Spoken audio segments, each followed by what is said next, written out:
지난 11주 동안 주기도문을 보면서 우리가 하나님 나라의 백성으로 어떤 기도를 드려야 하나라는 것을 좀 함께 생각해보고 또 묵상해 보았습니다. 하나님 나라의 백성은 하나님께서 나의 인도자가 되시고 또 나의 왕이 되심을 믿는 사람들입니다. 그래서 하나님의 백성은 자기 자신의 번영과 성공을 위해서 기도하는 것이 아니라 하나님이 다스리시는 하나님의 나라가 왕성하고 또 그 하나님의 나라가 번성하기를 기도해야만 합니다. 이를 위해 기도하는 그 내용이 바로 주기도문인 것입니다.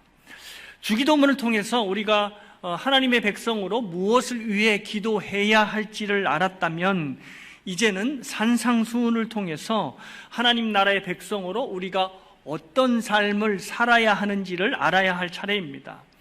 우리가 하나님 나라의 백성으로 기도할 내용이 분명히 있듯이 하나님 나라의 백성으로 살아야 할 삶도 분명히 있는 것입니다. 이 하나님 나라의 삶을 상세하게 가르쳐주는 것이 바로 이 산상수훈이고 그 첫 시작이 바로 팔복인 것입니다. 산상수훈 중에서 앞으로 이 팔복을 쭉 강해할 예정인데요. 이 팔복에 들어가기에 앞서서 많은 사람들이 산상수훈에 대해서 적지 않은 오해를 하는 것이 있습니다. 오늘 설교는 이 오해를 바로잡는 데에 중점을 두려 합니다. 많은 사람들이 이 산상수훈에 대해서 오해를 하는 것이 예수님께서 이 산상수훈을 모든 사람들이 지켜야 할 윤리와 도덕으로 주셨다고 보는 것입니다. 이러한 생각 때문에 이 불신자들도 이 산상수훈에 대해서 많은 관심을 갖고 있는 것이 사실입니다. 그 대표적인 사람이 바로 이 마하트마 간디라고 볼 수 있습니다. 그는 산상수훈에 정말로 깊은 감명을 받고 인도의 독립운동과 적용하여 연계시켜서 이 비폭력 운동을 주도해 나갔습니다. 그리고 이 산상수훈을 얼마나 중요하게 여겼든지 이 자신의 종교였던 이 힌두교 경전을 옆에다 두고 또 한편으로는 산상수훈을 또 옆에 두고 항상 이 산상수훈을 반복하여 읽었다고 합니다. 오늘날에도 이 산상수훈에 대한 관심은 여전합니다. 설교를 준비하면서 2017년에 한 여자 승려가, 그러니까 비구니죠. 이 비구니가 산상수훈으로 영화를 만들었다는 기사를 읽게 되었습니다. 승려가 산상수훈으로 영화를 만들었다고 하니까 신기해서 제가 기사를 쭉 읽어보니 산상수훈을 철저히 윤리적인 차원에서 접근하여 만든 영화였습니다. 감독이 인터뷰를 하는데 자신이 이 영화를 만든 그 이유를 보니까 이 영화를 통해서 종교는 결국 하나의 진리를 지향하고 있다는 것을 보여주고 싶었다는 것입니다. 그러니까 이 감독의 시선에 의하면 산상수훈은 이 모든 종교가 지향하는 그런 진리로 바라본 것입니다. 이렇게 산상수훈은 간디 말고도 여러 불신자들에게 크고 작은 영향을 주었고 이 영향들이 이 예수님을 위대한 성인 그리고 도덕교사로 여기는데 크게 한몫을 하지 않았나 생각합니다. 그런데 이렇게 산상수훈을 보편적인 윤리와 도덕으로 보는 것은 그야말로 정말로 이 산상수훈을 제대로 이해하지 못한 것입니다. 예수님은 산상수훈을 절대로 모든 이들을 위한 윤리와 도덕으로 주시지 않으셨기 때문입니다. 앞서서 말씀드린 바와 같이 산상수훈은 하나님 나라의 백성들이 하나님을 위하여 어떻게 살 것인가에 대한 삶의 내용들이 나와 있는 것입니다.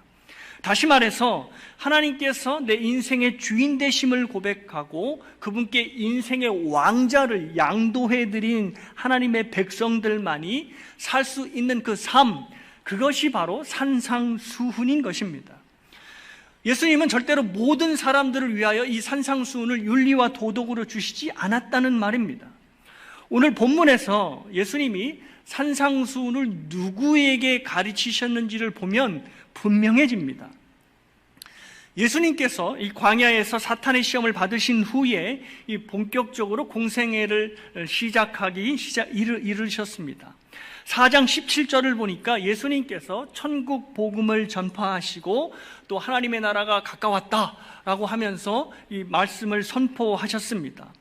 그리고 18절 이하를 보니까 베드로와 안드레 그리고 야고보와 요한을 택하여 부르시고 그들이 예수님의 제자로 따르는 모습들이 이제 연이어 나타나고 있습니다. 그리고 23절 이하를 보니까 예수님께서 온 갈릴리를 두루 다니시면서 천국 복음을 전파하시고 모든 병과 약한 것들을 고쳐주셨다라고 기록하고 있습니다. 그러니까 하나님의 나라가 예수님과 함께 임했음을 귀신이 떠나가고 또 각종 병들을 고치시고 또 깨끗이 나음받는 모습을 보여주심으로써 예수님과 함께 하나님의 나라가 임했다는 것을 보여주신 것입니다. 그러자 25절의 말씀대로 이제 수많은 무리들이 예수님께 몰려들기 시작한 것입니다. 그 다음이 바로 우리가 눈여겨볼 부분입니다. 5장 1절에서부터 2절 말씀을 보십니다. 예수께서 무리를 보시고 산에 올라가 앉으시니 제자들이 나온지라 입을 열어 가르쳐 이르시되. 예수님께서 자신에게 몰려드는 무리를 보시자 산에 오르셨습니다. 근데 여기서 말하고 있는 산은 우리가 생각하는 빅베어 같은 높은 산이 아니라 경사가 있는, 저 사진에서 보듯이 경사가 있는 언덕을 말합니다. 그러니까 산에서 예수님께서 산에 오르셨다고 하는 이 말은 언덕을 오르신 것인데 그 언덕에 이제 예수님께서 자리를 하고 딱 앉으시자 이제 제자들이 그 앞으로 가까이 나온 것입니다. 지금까지 이런 상황들을 좀 종합해서 머릿속에 그림을 그려보면 무리들이 예수님께 몰려들자 그들을 피해서 제자들을 이끌고 저 언덕으로 오르셨고 언덕에 도달하시자 이제 예수님께서 제자들에게 산상수훈을 설교하시고 가르치기 시작한 것입니다. 그러니까 산상수훈을 듣는 사람들이 무리들이 아니라 예수님의 부름을 받은 제자들이었던 것입니다. 물론 예수님이 이 산상수훈을 설교하시는 바로 그 장소에는 무리들도 역시 함께 있었던 것으로 보입니다. 산상수훈이 바로 7장 28절에서 29절에서 끝나는데 이 끝날 때에 무리들이 예수님의 가르침을 보고 상당히 놀랐다라고 기록하고 있습니다. 이것을 보면 예수님께서 제자들과 함께 산에 오르셨을 때 함께 따라 올랐던 무리들도 있었고 그래서 그 무리들도 제자들과 함께 산상수훈을 들은 것이 아닌가 추측해 볼 수 있습니다. 그럼에도 오늘 본문은 예수님께서 산상수훈을 무리들에게 전하지 않으시고 제자들에게 가르치셨다고 2절 말씀에 제자들을 아예 콕 집어서 말씀을 하고 계십니다. 왜냐하면 산상수훈은 무리들이 지킬 하나님의 말씀이 아니라 예수님을 따르고 지키는 제자들이 지켜야 하는 하나님의 명령이고 말씀이기 때문입니다. 여러분이 마태복음을 전체로 읽으시면 마태복음에서는 크게 세 부류의 그룹들이 등장하시는 것을 알 수가 있습니다. 사도들을 포함해서 예수님께 헌신한 제자들 그룹들이 등장하고 또 그와는 반대로 예수님을 적극적으로 반대하는 서기관, 바리새인 그리고 제사장과 같은 유대 지도자 그룹들이 또한 등장합니다. 그리고 예수님을 따르기는 하지만 예수님을 믿지 않고 또 예수님께 헌신을 하지 않은 무리의 그룹들이 역시 함께 등장을 합니다. 이 세 그룹 중에서 예수님은 이 산상수훈을 이 예수님께 헌신한 제자들에게 지금 말씀하고 계시는 것입니다. 하나님 나라를 위해 살고 있는 하나님 나라의 백성을 위해서 이 산상수훈을 말씀하고 계신 것입니다. 그래서 이 제자들을 선택하신 타이밍을 좀 유심히 보면 산상수훈을 설교하신 후에 무리들 중에서 제자들을 택하여 부르신 것이 아니라 제자들을 먼저 부르시고, 그러니까 선택하고 부르시고 난 후에 그들에게 산상수훈을 설교하신 것입니다. 제자들을 먼저 부르시고 그 다음으로 산상수훈을 설교하셨다라고 하는 이 순서가 매우 중요합니다.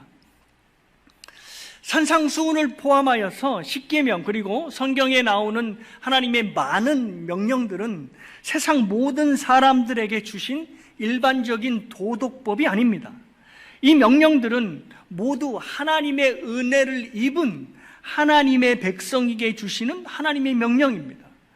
다시 말해서 이 말은 하나님의 모든 명령이 하나님의 은혜 없이는 결코 지킬 수 없는 명령임을 말하고 있습니다.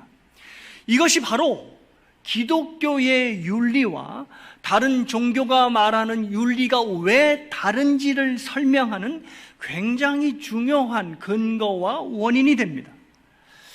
세상 종교들이 말하는 윤리적 요구들을 보면 일단 겉으로 보기에는 기독교가 말하는 윤리와 크게 달라 보이지 않습니다. 모두 정의와 사랑을 요구하고 또 어렵고 소외된 사람들에게 자비를 베풀라라고 말하고 있습니다.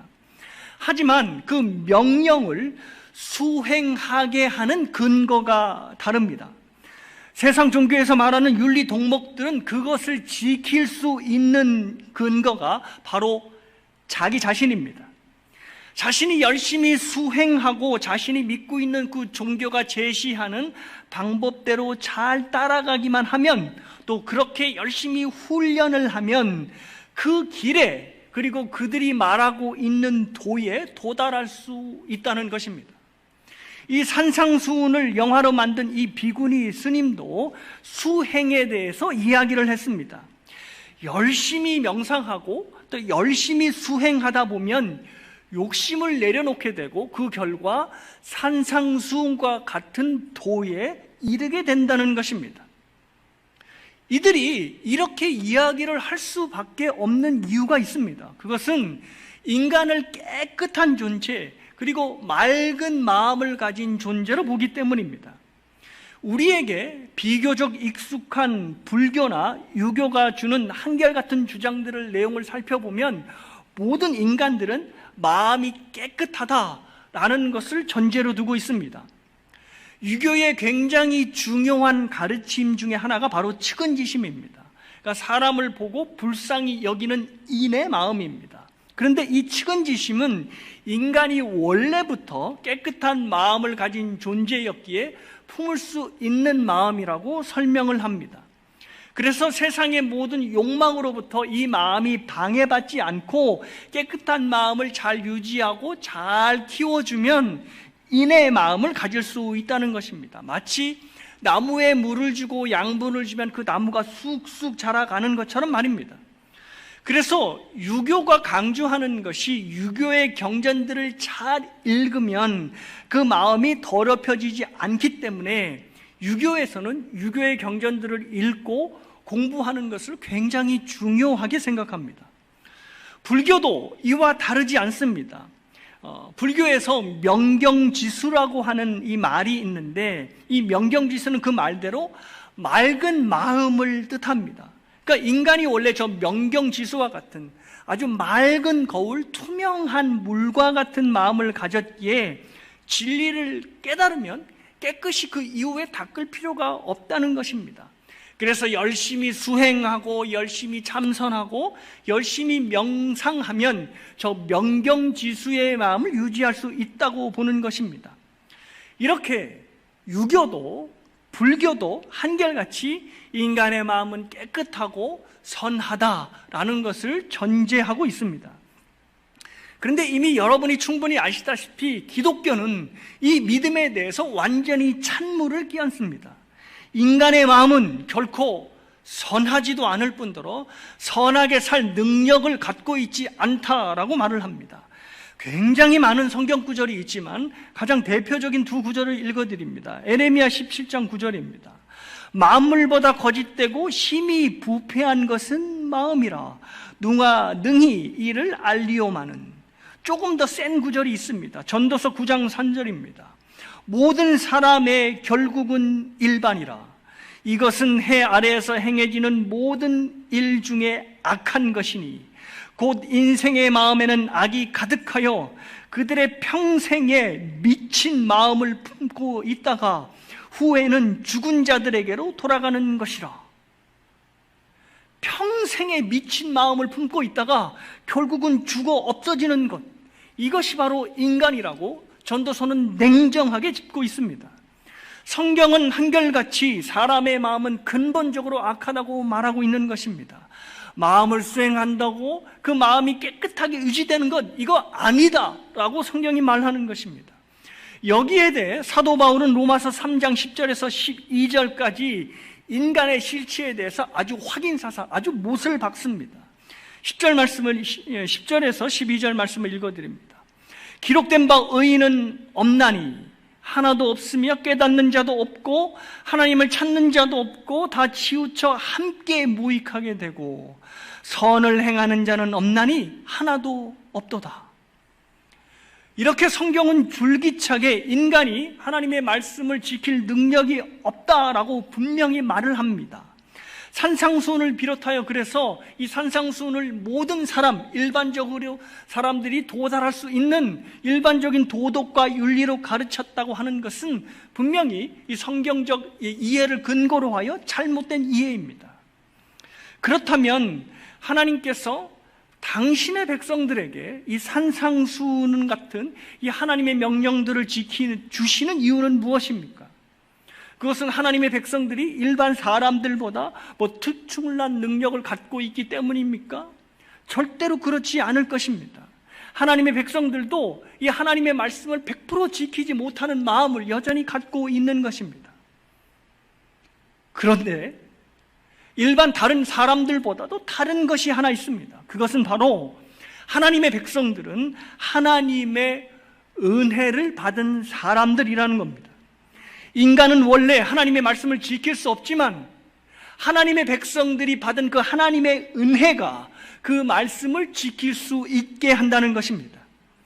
하나님께서 구약의 이스라엘에게 그리고 신약 백성인 저와 여러분에게 이렇게 살아라 라고 하나님의 준엄한 명령을 주시는 것은 모두 하나님의 은혜를 받은 자들이고 그 은혜를 통하여 하나님과 언약 안으로 들어오는, 그래서 하나님과 굉장히 긴밀한 관계가 되었기 때문입니다.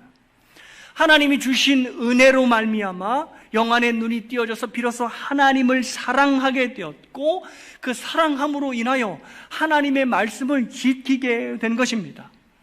수행과 명상으로 그리고 부지런한 어떤 훈련으로 마음을 가진 사람들이 이 하나님의 말씀을 쫓는 것이 아니라 하나님의 은혜를 받은 하나님의 백성들이 그 은혜의 힘으로 하나님의 말씀대로 그 하나님의 말씀을 지키게 된 것입니다. 이것을 가장 선명하게 보여주는 것이 바로 십계명의 서문입니다. 십계명도 산상수훈처럼 하나님께서 사람들에게 주신 일반적인 도덕으로 그리고 일반적인 일반적인 윤리로 오해를 받고 있습니다. 그런데 이 십계명 역시도 하나님의 은혜를 받은 하나님의 택한 백성들만이 지킬 수 있는 법입니다. 그래서 하나님은 십계명의 각 1계명, 2계명을 언급하시기 이전에 서문에서 하나님께서 당신들의 백성에게 어떠한 은혜를 주셨는지를 먼저 선명하게 밝히고 계십니다. 출애굽기 20장 1절에서 2절 말씀입니다. 하나님이 이 모든 말씀으로 말씀하여 이르시되 나는 너를 애굽 땅 종 되었던 집에서 인도하여 낸 내 하나님 여호와니라. 하나님께서 십계명을 주시면서 바로 1계명으로 넘어가지 않으시고 나는 너희를 애굽 땅 종되었던 집에서 인도해낸 하나님이라 라는 것을 그 분명하게 첫머리에 명시해 놓으셨습니다. 그 이유는 이 십계명이 출애굽이라고 하는 하나님의 은혜를 기억하지 않고는, 그리고 이 은혜를 계속 마음에 떠올리지 않고는 지킬 수 없는 명령들이기 때문입니다. 출애굽 사건은 하나님께서 당신의 백성들을 얼마나 사랑하시고 또 백성들과 맺은 언약에 얼마나 신실하시며 또 당신의 백성을 지키시기 위하여 그 어떤 싸움도 마다하지 않으시는 신실한 왕이신 것을 보여주는 은혜의 사건입니다. 이 출애굽으로 하나님과 이스라엘 사이가 나와 당신, 즉 1인칭과 2인칭의 굉장히 끈끈한 관계로 맺어져 있음이 확연하게 드러난 것입니다. 우리는 출애굽의 은혜를 하도 들어서 출애굽하면 하나님께서 이스라엘 백성을 애굽에서 꺼내셨지라고 하면서 별로 감동이 없이 듣지만, 당시 이 고대 근동의 시절에 이스라엘의 입장에서 생각해 보면 이 출애굽 사건은 정말 말도 안 되는 은혜의 사건이었습니다. 고대 근동의 역사와 종교를 연구하는 학자들에 의하면 하나님이 이스라엘의 왕이 되었다는 것은 당시 고대 근동의 상식과 또 고대 근동의 믿음으로 생각해 봤을 때는 도저히 있을 수 없는 혁명과도 같은 일이라고 합니다. 당시 고대 근동의 국가들도 분명히 자신들이 믿고 있는 신들이 있었습니다. 바벨론이든지 메소포타미아든지 그 밖에 모든 고대 근동의 나라들이 분명히 자신들이 믿고 있는 신들이 있었다는 말입니다. 그런데 이 신들은 모두 왕과 귀족들의 숭배를 받는 신들이었습니다. 그러니까 이 고대 근동의 신들이 일반 평민들은 아예 거들떠보지도 않고 왕과 귀족들의 숭배만을 받고 있었던 것입니다. 그런데 놀라운 것은 하나님께서는 왕과 귀족들을 거들떠보지 않고 오히려 거꾸로 애굽의 노예들을 자기가 택하셔서 그들의 하나님이 되시겠다고 하고 그들을 직접 출애굽을 시키는데 앞장서시니 도무지 당시의 상식으로는 하나님의 결정이 이해가 안 되는 것입니다. 그 이해가 안 되는 사건이 바로 출애굽 사건이고 그 은혜의 엑기스가 바로 출애굽 사건 안에 담겨 있는 것입니다. 이 출애굽 사건으로 인해서 하나님과 이스라엘은 나와 당신이라고 하는 1인칭과 2인칭의 굉장히 끈끈한 큰 관계가 되었습니다. 그래서 십계명의 모든 내용들을 보시면 나 그리고 너 1인칭과 2인칭밖에 없습니다. 여러분이 십계명을 생각해 보신다면 십계명은 법조문입니다.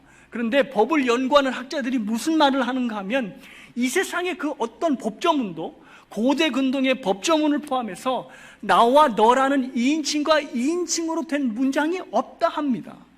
그런데 십계명만큼은 1인칭과 2인칭의 명칭들로 가득한 것입니다. 그 이유가 무엇이겠습니까? 출애굽 사건으로 인해서 나는 너의 하나님이 되고 너희는 내 백성이 될지라 라고 하는 이 말씀이 성취되었기 때문입니다. 그래서 십계명도 아무나 지킬 수 있는 법이 아니라 하나님의 은혜를 받은 하나님의 백성들만이 지킬 수 있는 법이라는 것입니다. 하나님이 너희들이라고 말할 수 있는 백성들, 그리고 백성들은 하나님을 향해 나의 왕이라고 고백할 수 있는 그런 끈끈한 관계만이 이 십계명을 지킬 수 있는 것입니다. 십계명을 지키는 핵심이 하나님께서 이스라엘에게 베푸신 출애굽의 사건, 즉 하나님의 은혜에 달려 있기 때문입니다. 그래서 구약 학자들은 이 십계명을 보온의 규칙으로 말하고 있습니다. 하나님의 은혜에 대하여 보답한다는 의미에서의 규칙을 지키기 때문에 십계명의 모든 규칙들을 바로 보은의 규칙으로 보는 것입니다. 그래서 십계명의 시작이 1계명에서 시작하지 않고 하나님이 이스라엘에게 어떤 은혜를 베푸신지를 밝히는 서문, 즉 나는 너희들의 구원자 여호와 하나님이라 라고 하는 그 서문이 먼저 등장하는 것입니다. 자, 이와 같은 맥락에서 산상수훈을 보면 조금 더 선명한 이해가 드러나게 될 것입니다. 산상수훈도 이미 말씀드렸듯이 모든 사람을 위한 보편적인 윤리가 아니라 하나님의 은혜를 맛본 하나님의 백성들이 지키는 보은의 규칙임을 알 수 있습니다. 산상수훈도 십계명과 마찬가지로 신약의 백성들인 제자들에게 예수님께서 말씀을 주셨습니다. 제자들도 구약의 이스라엘처럼 하나님의 부르심을 받은 자들입니다. 이스라엘은 구약에서 하나님의 백성으로 부르심을 받았던 것처럼 제자들은 신약에서 사람을 낚는 업으로 예수님께서 부르시는 그 은혜를 받은 사람들입니다. 이스라엘도 그리고 제자들도 모두 하나님의 은혜를 받으셨다는 것을 의미합니다. 그래서 제자들도 예수님의 부르심을 통해 나와 당신이라고 하는 끈끈한 관계가 된 것입니다. 그래서 여러분들이 산상수훈을 좀 꼼꼼히 읽어보시면 예수님께서 너희들이라는 말을 계속 반복해서 하십니다. 우선 팔복을 보시면 하나님의 복을 누리는 사람들이 어떠한 사람인지를 쭉 설명을 하신 후에 곧바로 이어서 13절에서부터는 끝까지 너희라고 하는 2인칭들이 계속 반복되어 나타나고 있습니다. 그러니까 팔복을 소유한 자들이 바로 너희들이다 라고 예수님께서 말씀을 하시는 것입니다. 그리고 산상수훈이 끝나는 7장 마지막까지 제자들을 향해서 예수님은 끝까지 너희라고 하는 그 인칭을 포기하지 않으십니다. 예수님과 제자들이 끈끈한 은혜의 관계로 이어졌음을 너희라는 단어로 나타내고 계십니다. 그래서 그 관계 안에서 있는 사람, 즉 나와 당신이라고 하는 2인칭과 2인칭의 은혜로 연결된 끈끈한 관계 안에서만 이 산상수훈이 지켜질 수 있음을 말씀하시는 것입니다. 제자들에게 부르심의 은혜를 주시고 이 부르심의 은혜를 통하여 예수님을 깊이 사랑하게 될 때 비로소 산상수훈을 지킬 수 있게 되는 것입니다. 그래서 예수님은 요한복음에서 계명을 지키는 것과 예수님을 사랑하는 것을 서로 연결지어 하나로 말씀하셨습니다. 요한복음 14장 15절 그리고 21절을 읽어드립니다. 너희가 나를 사랑하면 나의 계명을 지키리라. 21절입니다. 나의 계명을 지키는 자라야 나를 사랑하는 자니 나를 사랑하는 자는 내 아버지께 사랑을 받을 것이요 나도 그를 사랑하여 그에게 나를 나타내리라. 계명을 지키는 핵심이 자신에게 은혜를 주신 예수님을 사랑하는 것, 그 사랑하는 마음에 달려 있음을 말씀하신 것입니다. 하나님의 법은 내가 수행한 마음으로 그 법을 지키는 것이 아니라 나에게 은혜를 주신, 그 은혜를 베푸신 주님을 깊이 사랑하고 감사함으로 주님을 위해 지키는 보은의 규칙인 것을 말씀하는 것입니다. 때문에 예수님을 사랑하지 않으면, 나에게 은혜를 베푸신 예수님을 믿지 않으면 산상수훈은 결코 지킬 수 없는 내용이 되는 것입니다. 그래서 예수님은 산상수훈을 무리들에게 전하신 것이 아니라 자신을 사랑하고 자신의 은혜를 입은 제자들에게 주신 것입니다. 주님의 은혜를 입은 자들이 바로 산상수훈을 지킬 수 있기 때문입니다. 그렇다면 우리에게 피해갈 수 없는 의문이 하나 떠오릅니다. 예수님의 은혜를 입은 사람들, 즉 저와 여러분 모든 신자들이 이 산상수훈을 과연 다 지키며 살고 있는가? 산상수훈이 말씀하는 대로 악한 자가 뺨을 때리면 반대 뺨을 돌려대고 속옷을 달라고 하는 사람에게 겉옷까지 주는 산상수훈의 삶을 살고 있는가라고 하는 의문입니다. 이것이 저와 여러분을 늘 부끄럽게 하는 질문이 될 것입니다. 산상수훈에 정말로 많은 영향을 받았다는 마하트마 간디가 이런 말을 했다 합니다. 기독교인들이 산상수훈을 지키기만 하면 불교도와 회교도들 모두가 다 기독교로 개종할 것이다 라고 하는 말을 한 것입니다. 이 말은 기독교인들이 산상수훈을 지키지 않는다는 말인데 마하트마 간디만이 이런 말을 했었겠습니까? 수많은 사람들이 우리 기독교인들을 손가락질하면서 이 산상수훈을 들먹였던 것입니다. 근데 이러한 손가락질을 받을 때마다 사실 우리의 마음이 한없이 작아지는 것을 경험합니다. 하나님의 은혜를 받은 자만이 산상수훈을 지킬 수 있다고 말을 하는데 우리가 산상수훈을 지키지 못할 때가 너무나 많은 것이 사실이기 때문입니다. 그래서 너희들은 왜 산상수훈대로 살지 않느냐라고 사람들이 물어보면 늘 마음이 무거워지는 것이 사실입니다. 그런데 이러한 질문을 받을 때마다 물론 마음이 아프지만 한 가지 우리의 마음에서 확인해야 할 것이 있습니다. 이 확인해야 할, 부인할 수 없는 분명한 마음 한 가지가 바로 이것입니다. 그것은 우리가 산상수훈을 완벽하게 지킬 수 없다는 것에 늘 마음이 무겁지만 동시에 그 산상수훈을 온전히 지키지 못하는 자신에 대해서 절대로 당연시하게 생각하지 않는다는 것입니다. 지키지 못하는 자신에 대해서 괴로워하고 사도 바울처럼 오호라 나는 곤고한 자로다, 누가 나를 사망의 몸에서 건져내랴 라고 한탄을 하지, 나는 산상수훈은 죽어도 못 지켜, 그런데 못 지키면 어때? 나는 이미 구원받았는데? 라고 하는 생각을 절대 하지 않는다는 것입니다. 이러한 생각을 하는 자들은 하나님의 은혜를 받지 않은 자들입니다. 나를 구원해 주신 주님의 은혜와 주님의 사랑을 생각하면 너무 기쁘고 감사한데, 주님께서 우리에게 지키라 주신 말씀을 따르지 못하는 자신을 보면 너무 송구스럽고 죄송하여 고개를 떨구는 것이 바로 우리들의 모습인 것입니다. 그런데 그럴 때마다 주님께서는 우리의 좌절을 그냥 남겨두지 않으십니다. 우리에게 손을 내밀어 주시고 우리를 붙잡으시는 것입니다. 네가 못 지키고 있는 건 내가 잘 알고 있어. 네가 못 지킬 줄 알고 내가 다 지켜서 그 의를, 나의 의를 너에게 준 것이야.